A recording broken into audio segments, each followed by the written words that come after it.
Good evening students, economics की class में आपका स्वागत है। हमारा जो चैप्टर चल रहा है वो है ग्राफिक प्रेजेंटेशन ऑफ डेटा। इसे आज हम लोग कंटिन्यू करेंगे।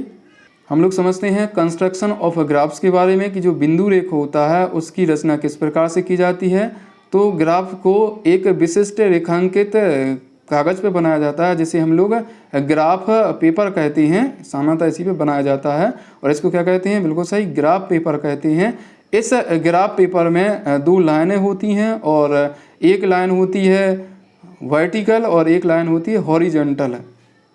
आप स्क्रीन पर उन जो भी लाइन है उनको देख सकते हैं और ये जो दोनों लाइन है एक दूसरे को समकोण पर काटती हैं। जो वर्टिकल लाइन है वो वाई एक्सिस कहलाती है और जो हॉरिजॉन्टल लाइन है वो कहलाती है, बिल्कुल सही, एक्स एक्सिस। यानी वाई एक्सिस को कोटि बोलते हैं और इसे इंग्लिश में ऑर्डिनेट बोला जाता है, जबकि एक्स एक्सिस को भुज बोलते हैं या भुजाक्ष बोलते हैं और इसको एब्सिस का इंग्लिश में बोला जाता है।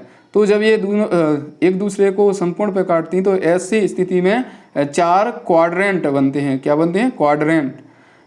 तो इसमें आप देख सकते हैं जो पहला क्वाड्रेंट है वो क्या वैल्यू को शो करता है? वो कहता है प्लस वैल्यू को शो करता है। यहाँ प्लस वैल्यू का मतलब है एक्स की भी प्लस वैल्यू होगी, यानी जो एक्स एक्सिस पे होगी इस साइड, यहाँ से इस जो जहाँ पर ये दोनों जो लाइनें हैं एक दूसरे को काटती हैं उसको क्या कहा जाता है? ओरिजिन पॉइंट कहा जाता है। बिल्कुल याद रखेंगे क्या कहा जाता है? Origin point. और इसको उसे शो किया जाता है और इस ओरिजिन पॉइंट से जो दाईं तरफ है एक्स एक्सिस के उसमें एक्स की पॉजिटिव वैल्यू होगी और अगर वो क्वाड्रेंट फर्स्ट है यानी इस ओरिजिन पॉइंट से वाई एक्सिस पे भी वाई की कौन सी वैल्यू होगी? वो पॉजिटिव वैल्यू होगी। तो इस प्रकार से जो क्वाड्रेंट फर्स्ट है उसमें क्या होगा? बिल्कुल सही, दोनों ही की प्लस वैल्यू होगी, यानी जो वाई एक्सिस पे है उसकी भी जो वेरिएबल होगा उसकी भी प्लस वैल्यू होगी और जो एक्स एक्सिस पे वेरिएबल है उसकी भी क्या होगी?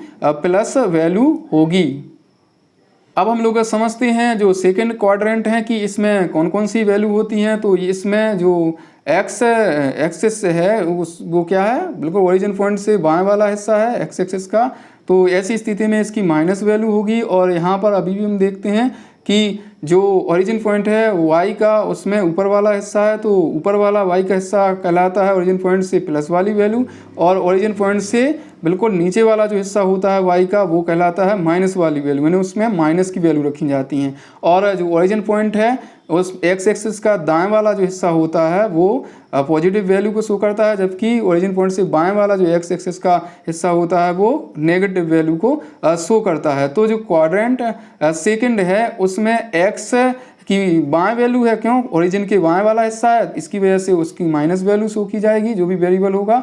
और जो वाई है यानी वाई एक्सिस पर वेरिएबल है तो उसकी कैसी वैल्यू शो की जाएगी? बिल्कुल सही, वो की जाएगी पॉजिटिव वाली वैल्यू शो की जाएगी। अब हम लोग समझते हैं तीसरा जो क्वाड्रेंट है और इसमें आप देखते हैं कि ये वाई वाला भी हिस्सा निचला वाला हिस्सा है, ओरिजिन पॉइंट से नीचे का हिस्सा है और एक्स जो एक्सिस है उसका भी बाएं वाला हिस्सा है। तो ऐसी स्थिति में ये दोनों ही क्या होते हैं? माइनस होते हैं। यानी क्वाड्रेंट जो 3 होता है उसमें एक्स भी माइनस होता है और वाई भी माइनस होता है। अगर हम लोग बात करें क्वाड्रेंट ये 4 है, याद रखेंगे ये 4 है, तो 4 की तो इसमें जो एक्स एक्सिस का हिस्सा होता है वो ओरिजिन पॉइंट से दाएं वाला होता है, तो दाएं वाला किसका होता है? प्लस का होता है। और जो y का हिस्सा होता है वो ओरिजिन पॉइंट से निचला वाला नीचे का हिस्सा होता है, तो ऐसी स्थिति में उसका ऋणात्मक होता है। तो यानी इसमें जो क्वाड्रेंट 4 है उसमें x की प्लस वैल्यू होती है और जो y की है वो किसकी होती है? बिल्कुल सही, y एक्सिस पे जो भी है वेरिएबल उसकी माइनस वैल्यू होती है। तो इस प्रकार से ये जो ग्राफ पेपर है 2 लाइनों के माध्यम से कितने क्वाड्रेंट में बढ़ जाता है? वो बढ़ जाता है 4 क्वाड्रेंट में बढ़ जाता है। और इस प्रकार से हम कह सकते हैं कि जो क्वाड्रेंट फर्स्ट होता है उसमें प्लस वैल्यू होती है, जो दोनों है चाहे वो एक्स हो चाहे वाई, दोनों का ही होगा प्लस। और क्वाड्रेंट सेकंड में एक्स माइनस और वाई प्लस। और क्वाड्रेंट थर्ड में दोनों ही माइनस होते हैं, एक्स भी माइनस है और वाई भी माइनस है। और क्वाड्रेंट फोर्थ में एक्स प्लस और वाई माइनस होता है। सामान्यतः जो एक्स एक्सिस है उस पर इंडिपेंडेंट वेरिएबल को शो किया जाता है और जो वाई एक्सिस है उस पर डिपेंडेंट वेरिएबल को शो किया जाता है, यानी दर्शाया जाता है। ग्राफ के लिए एक उचित स्केल लिया जाना चाहिए। स्केल यहाँ क्या दर्शाता है? स्केल दर्शाता है जो भी वेरिएबल होती हैं उसकी यूनिट्स की। जैसे मान लीजिए यहाँ पर लिखा हुआ है 1 2 3 4 5 इस तरह से लिखा हुआ है, तो यहाँ पर लिखा जा सकता है कि कितने सेंटीमीटर बराबर कितनी वैल्यू। दोनों ही एक्सिस पे अलग अलग स्केल लिया जा सकता है, लेकिन स्केल इस प्रकार से लिया जाना चाहिए ताकि जो ग्राफ बने वो क्या बने, अट्रैक्टिव बन सके। साथ ही साथ जो भी ग्राफ है उसका टाइटल भी इस प्रकार का हो ताकि वो उस संबंधित ग्राफ के बारे में पूर्ण जानकारी दे सके कि वो संबंधित ग्राफ किस चीज़ से संबंधित है।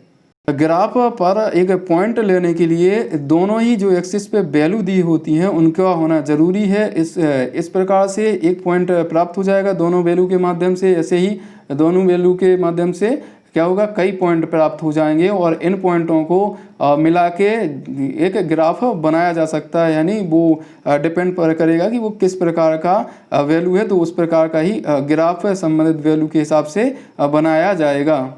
ग्राफ के टाइप्स के बारे में हम लोग आगे समझते हैं। अगर ग्राफ पेपर पर एक से अधिक वेरिएबल को दर्शाया जा रहा है तो ऐसी स्थिति में अलग अलग प्रकार की लाइनों का प्रयोग करना चाहिए और उसमें अलग अलग वो रंग की हो सकती हैं, वो लाइनें हो सकती हैं, सिंपल लाइन, डॉटेड लाइनें और ब्रोकन लाइन हो सकती हैं।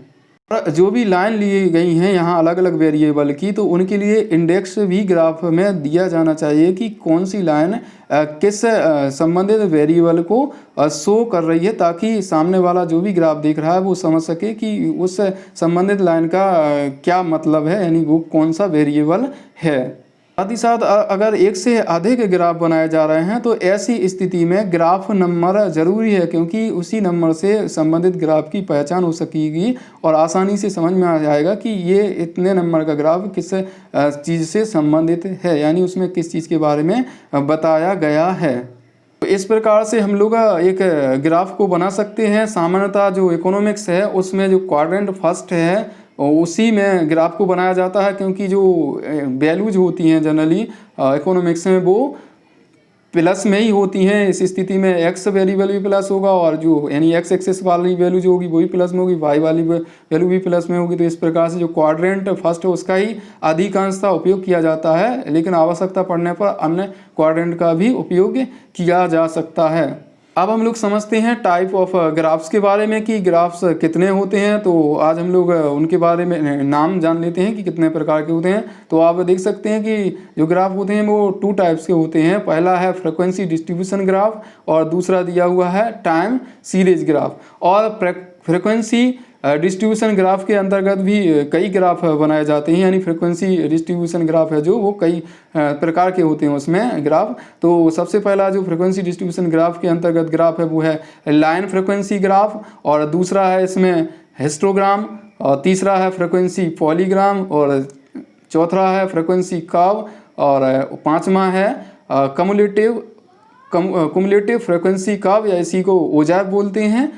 तो इस प्रकार से फ्रीक्वेंसी डिस्ट्रीब्यूशन ग्राफ के अंतर्गत ग्राफ बनते हैं, यानी उसी के प्रकार हैं फ्रीक्वेंसी डिस्ट्रीब्यूशन ग्राफ के। तो इन सभी को हम लोग अगले जो लेक्चर होंगे उनमें समझेंगे और अच्छे से इनको जानेंगे करके। धन्यवाद।